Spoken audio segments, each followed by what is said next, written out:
What do I do for a living? I'm a professional attention seeker, obviously. And I'm killing the game. I'm killing it. At first glance, BenBen looked like a cat who had completely given up on life. Curled in the back corner of a shelter cage, he didn't move. He didn't eat. He didn't make a sound. He just sat there. Silent and still, as if he knew his time was running out and he had accepted his fate. BenBen was a small, ginger tomcat with a face that seemed permanently marked by sorrow. But the truth behind that sad expression was more than just emotion. It was pain. BenBen had been found on the street, severely injured. His spine was crushed, his body covered in deep lacerations, and one of his ears had been disfigured, giving him a cauliflower look. His battered body told the story of a rough life lived in the wild, likely attacked by a larger animal, struggling to survive with no protection, no comfort, and no one to care.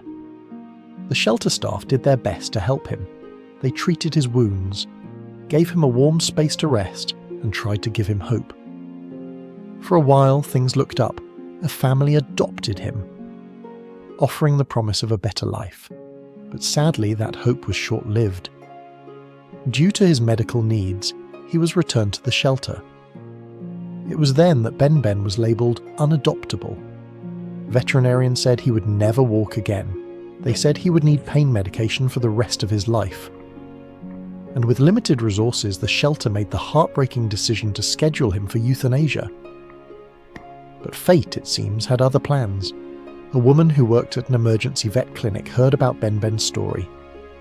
She saw his photo, read about his injuries, and even though she'd never met him, something inside her said, "This cat deserves to live."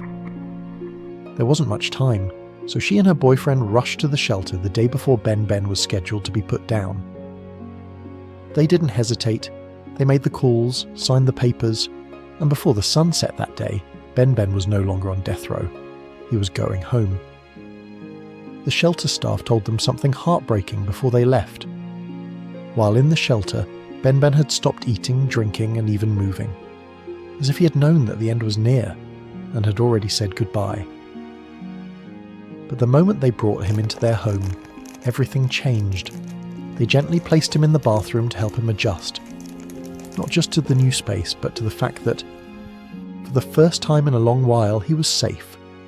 Within minutes, he curled up against them. He purred, he nuzzled.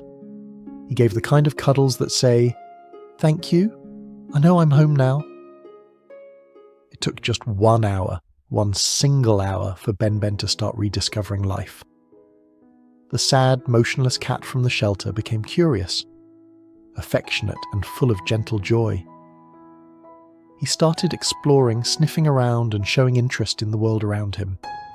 And that was only the beginning. BenBen quickly found his place in the household.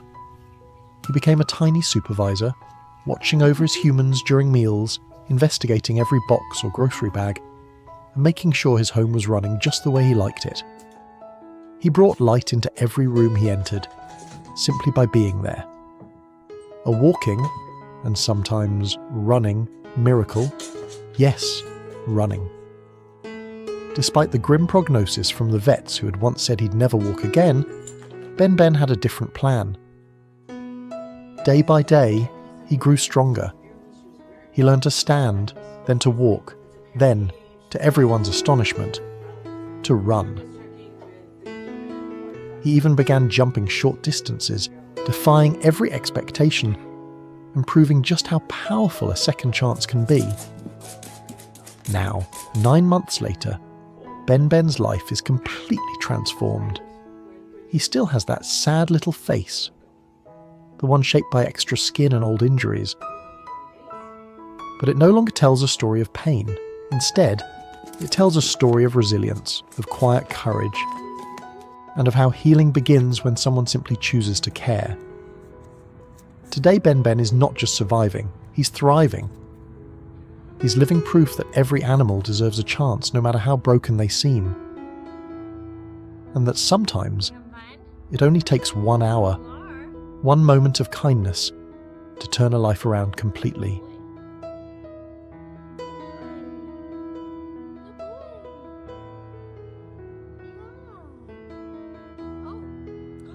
Look how dirty you are. Oh no. Oh no.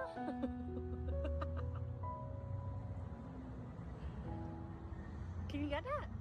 How you can help. I think it would be good for me to be alone for a few days.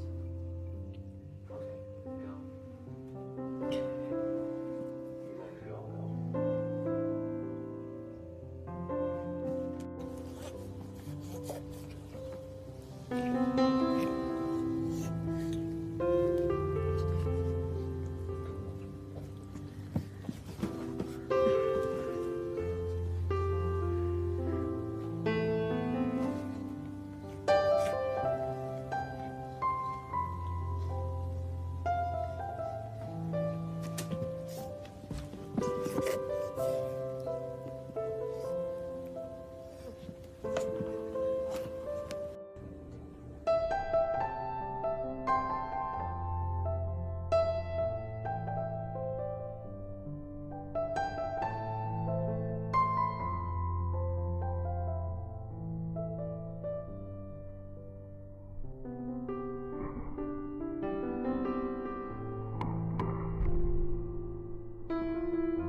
Supposed to get anything done when I have this thing living in my house.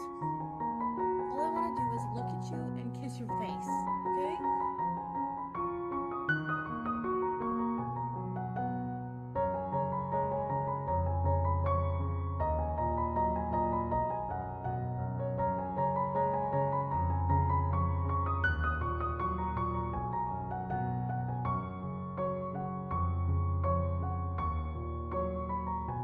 What do I do for a living? I'm a professional attention seeker, obviously. And I'm killing the game. I'm killing it.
His humans say it best.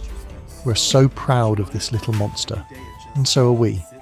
BenBen reminds us all that no creature is ever truly beyond hope, that love, even when offered late, can still rewrite the ending, and that sometimes the saddest face hides the happiest heart of all.